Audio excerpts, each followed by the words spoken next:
जय जय श्री राधे, जय जय श्री राधे, जय जय श्री राधे।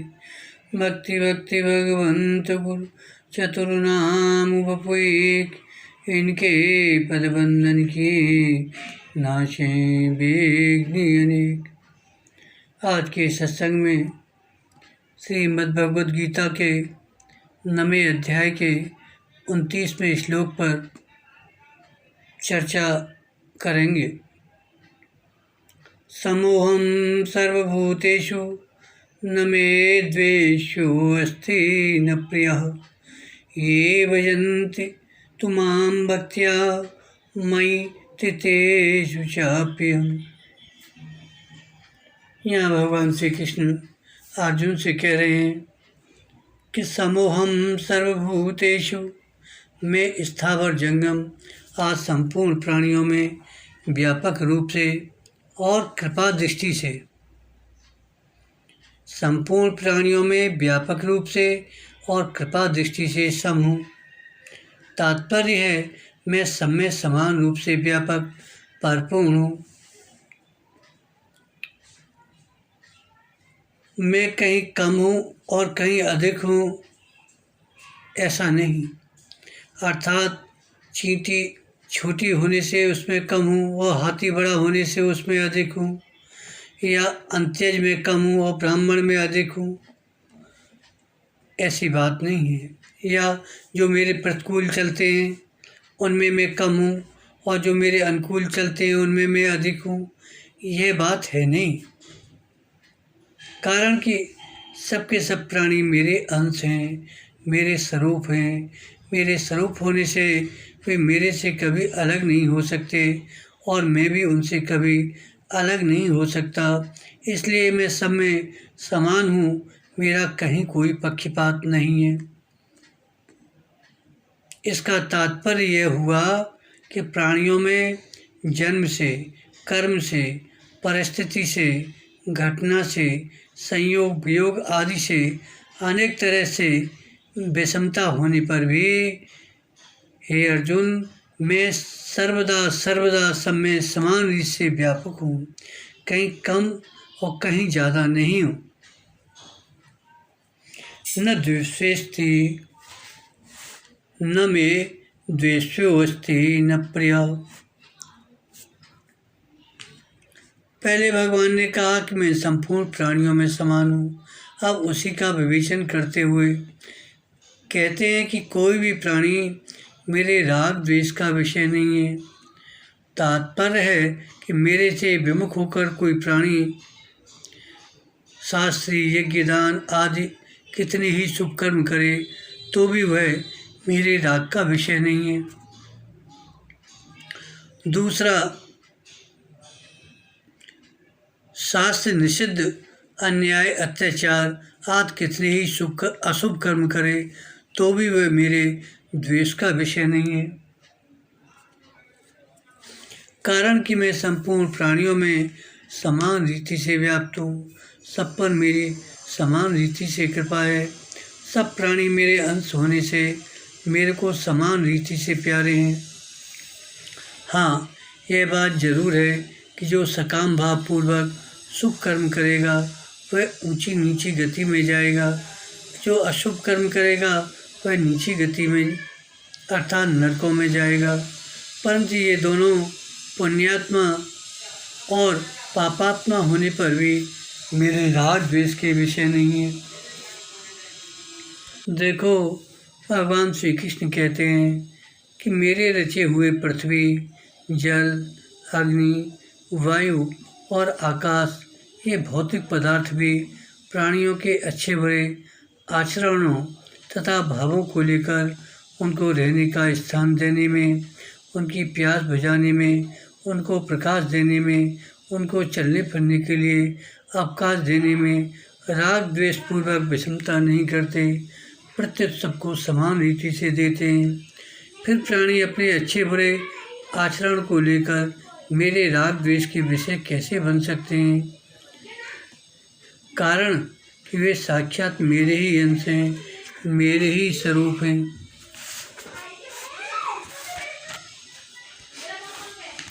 जैसे किसी व्यक्ति के एक हाथ में पीड़ा हो रही हो, एक हाथ में पीड़ा हो, वह हाथ शरीर के किसी काम में नहीं आता, दर्द होने से रात में नींद नहीं लेने देता, काम करने में बाधा डालता है। दूसरा हाथ सब प्रकार से शरीर के काम आता है, परंतु व्यक्ति का किसी हाथ के प्रति राग और द्वेष नहीं होता कि यह तो अच्छा है, यह मंदा है, क्योंकि दोनों ही हाथ उसके अंग हैं। अपने अंग के प्रति किसी के राग द्वेष नहीं होते। ऐसे ही कोई, प्रभु कहते हैं, ऐसे ही कोई मेरे वचनों सिद्धांतों के अनुसार चलने वाला हो, पुण्यात्मा से पुण्यात्मा हो। दूसरा कोई मेरे वचनों सिद्धांतों का खंडन करने वाला हो, मेरे विरुद्ध चलने वाला हो, पापी से पापी हो, तो उन दोनों को लेकर मेरे राग द्वेष नहीं होते। उनके अपने अपने बर्तावों में, आचरणों में भेद है, इसलिए उनके फल में भेद होगा, पर मेरा किसी के प्रति राग द्वेष नहीं है। अगर किसी के प्रति राग द्वेष होता तो समोहम सर्वभूतेषु यह कहना नहीं बनता। आगे प्रभु अर्जुन से कह रहे हैं, ये भजन्ति तु माम भक्त्या, परंतु जो भक्ति पूर्वक मेरा भजन करते हैं, अर्थात जिनकी संसार में आसक्ति, राग, खिंचाव नहीं है, जो केवल मेरे को ही अपना मानते हैं, केवल मेरे ही परायण रहते हैं, केवल मेरी प्रसन्नता के लिए रात दिन काम करते हैं, जो शरीर, इंद्रियां, मन, वाणी के द्वारा मेरी तरफ ही चलते हैं, वे मेरे में हैं और मैं उनमें हूँ। तो प्रेम पूर्वक मेरा भजन करने वाले मेरे में हैं और मैं उनमें हूँ। इसका तात्पर्य यह नहीं है जो सामान्य जीव हैं तथा मेरी आज्ञा के विरुद्ध चलने वाले हैं, वे मेरे में और मैं उनमें नहीं हूँ। प्रत्युत वे अपने को मेरे में मानते नहीं। वे ऐसा कह देते हैं, हम तो संसारी जीव हैं, संसार में रहने वाले हैं। वे यह नहीं समझते संसार शरीर तो कभी एक रूप, एक रस रहता ही नहीं। तो ऐसे संसार शरीर में हम कैसे स्थित रह सकते हैं? इसको न जानने के कारण ही वे अपने को संसार शरीर में स्थित मानते हैं। उनकी अपेक्षा जो रात दिन मेरे भजन स्मरण में लगे हुए हैं, बाहर भीतर, ऊपर नीचे, सब देश में, सब काल में, सब वस्तु, व्यक्ति, घटना, परिस्थिति, क्रिया आदि में और अपने आप में भी मेरे को मानते हैं, वे मेरे में विशेष रूप से हैं और मैं उनमें विशेष रूप से हूँ। दूसरा भाव यह है जो मेरे साथ मैं भगवान का हूँ और भगवान मेरे हैं, ऐसा संबंध जोड़ लेते हैं। उनकी मेरे साथ इतनी घनिष्ठता हो जाती है कि मैं और वे एक हो जाते हैं। तीसरा भाव यह है, उनमें मैंपन नहीं रहता, क्योंकि मैंपन एक परिच्छिन्नता है। अब कोई भगवान से कहे कि आप भक्तों में विशेषता से प्रकट हो जाते हैं और दूसरे में कम रूप से प्रकट होते हैं, ये आपकी विषमता क्यों? तो भगवान कहते हैं, भैया मेरे में ये विषमता तो भक्तों के कारण है। अगर कोई मेरा भजन करे, मेरे परायण हो जाए, शरण हो जाए, मैं उनसे विशेष प्रेम न करूं, उनमें विशेषता से प्रकट न हूं, तो ये मेरी विषमता हो जाएगी। कारण कि भजन करने वाले और भजन न करने वाले दोनों में मैं बराबर ही रहूं, तो ये न्याय नहीं होगा, प्रत्युत मेरी विषमता होगी। इससे भक्तों के भजन का और उनका मेरी तरफ लगने का कोई मूल्य ही नहीं रहेगा। ये विषमता मेरे में न आ जाए, इसलिए जो जिस प्रकार मेरी शरण लेते हैं, मैं भी उसी प्रकार उनको आश्रय देता हूँ। ये यथा माम प्रबद्धन्ते तांस तथैव भजाम्यहम्।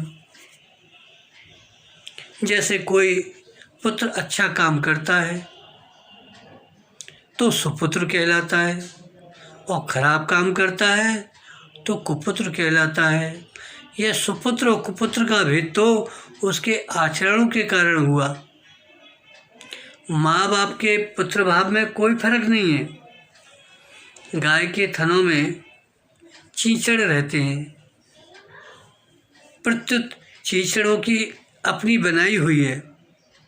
बिजली के द्वारा जैसे कहीं बर्फ़ जम जाती है और बिजली से कहीं आग पैदा होती है, तो यह विषमता बिजली की नहीं है, प्रत्युत यंत्रों की है। फ्रिज में ठंडा पानी हो जाता है, बर्फ़ जम जाती है, हीटर पर गर्म हो जाता है। ऐसे जो भगवान में रहते हुए भी भगवान को नहीं मानते, उनका भजन नहीं करते, तो ये विषमता उन प्राणियों की है, भगवान की नहीं है। जैसे लकड़ी का टुकड़ा और कांच का टुकड़ा और आतिशी शीशा, इन तीनों में सूर्य की कोई विषमता नहीं है, परंतु सूर्य के सामने धूप में रखने पर लकड़ी का टुकड़ा सूर्य की किरणों को रोक देता है, कांच का टुकड़ा किरणों को नहीं रोकता और आतिशी शीशा किरणों को एक जगह केंद्रित करके अग्नि प्रकट कर देता है। तात्पर्य है कि यह विषमता सामने आने वाले पदार्थ की है, सूर्य की नहीं। सूर्य की किरणें तो सब पर एक समान ही पड़ती हैं। वे पदार्थ उन किरणों को जितनी पकड़ लेते हैं, उतनी ही वे किरणें उनमें प्रकट हो जाती हैं। ऐसे ही भगवान सब प्राणियों में समान रूप से व्यापक हैं, परिपूर्ण हैं, परंतु जो प्राणी भगवान के सम्मुख हो जाते हैं, भगवान का और भगवान की कृपा का प्राकट्य उनमें विशेषता से हो जाता है, उनकी भगवान में जितनी अधिक प्रियता होती है, भगवान भी उतनी अधिक प्रियता भगवान की भी उतनी ही अधिक प्रियता प्रकट हो जाती है। वे अपने आप को भगवान को दे देते हैं, तो भगवान भी अपने आप को भक्तों को दे देते हैं। इस प्रकार भक्तों के भावों के अनुसार ही भगवान की विशेष कृपा, प्रियता आदि प्रकट होती है। तात्पर्य यह हुआ कि मनुष्य सांसारिक राग के कारण ही अपने को संसार में मानते हैं। जब वे भगवान का प्रेम पूर्वक भजन करने लग जाते हैं, तब उनका सांसारिक राग मिट जाता है और वे अपनी दृष्टि से भगवान में हो जाते हैं और भगवान उनमें हो जाते हैं। भगवान की दृष्टि से तो वे वास्तव में भगवान में ही थे और भगवान भी उनमें थे, केवल राग के कारण वे अपने को भगवान में और भगवान को अपने में नहीं मानते थे।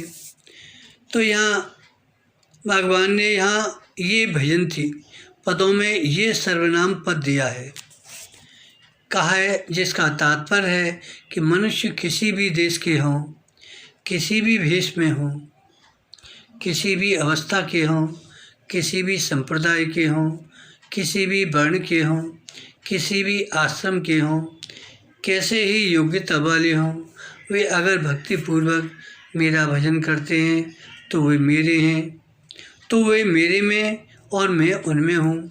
अगर भगवान यहाँ किसी वर्ण, आश्रम, संप्रदाय, जाति आदि को लेकर कहते, तब तो भगवान में विषमता, पक्षपात होना सिद्ध हो जाता, परंतु भगवान ने ये पद से सबको भजन करने की और मैं भगवान में हूँ और भगवान मेरे में हैं, इसका अनुभव करने की पूरी स्वतंत्रता दी है।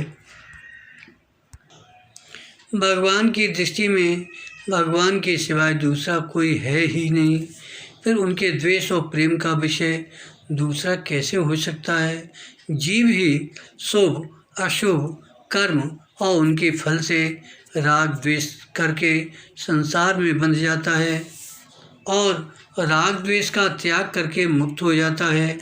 इसलिए बंधन और मुक्ति जीव की होती है, भगवान की नहीं। विषमता जीव करता है, भगवान नहीं। भगवान तो जो के त्यों रहते हैं। भगवान संपूर्ण प्राणियों में समान रूप से परिपूर्ण हैं, उनमें विषमता नहीं है। परंतु जो प्रेम पूर्वक भगवान का भजन करते हैं वे भगवान में हैं, भगवान उनमें हैं।